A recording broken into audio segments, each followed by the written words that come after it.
Okay, please don't do that. Okay, I will try. Okay, so this is the heart. This is the right side of the heart. This is the left side of the heart. This is the right auricle, and this is the left auricle. Right auricle is bigger than the left auricle.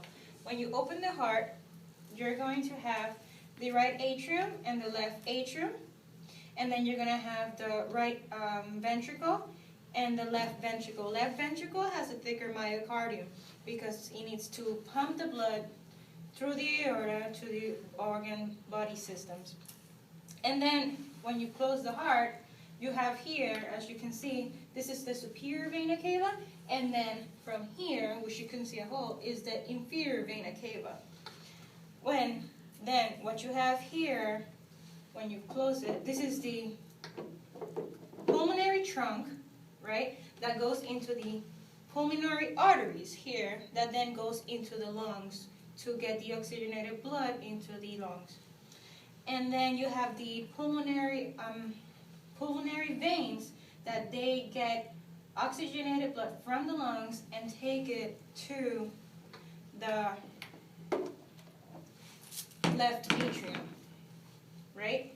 Yes. And then here you have the aorta, which then gets the oxygenated blood to the organ systems. Now let's talk about the valves. Here, because this is the left side, you have that tricuspid valve. Right. And then here, because it's the left side, you have bicuspid valve.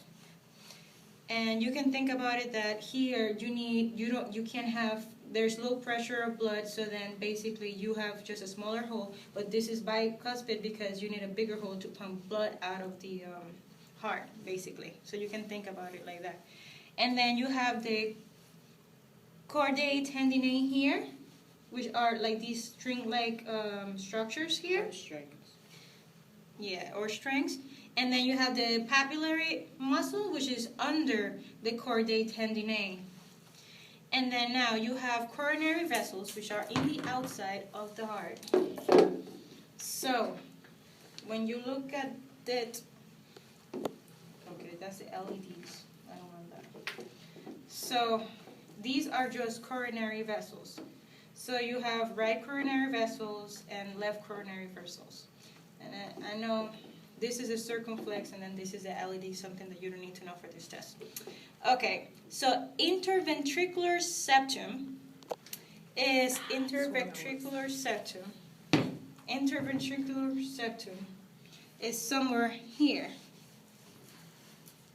And then you have the pulmonary semilunar valve, which is going in here, basically.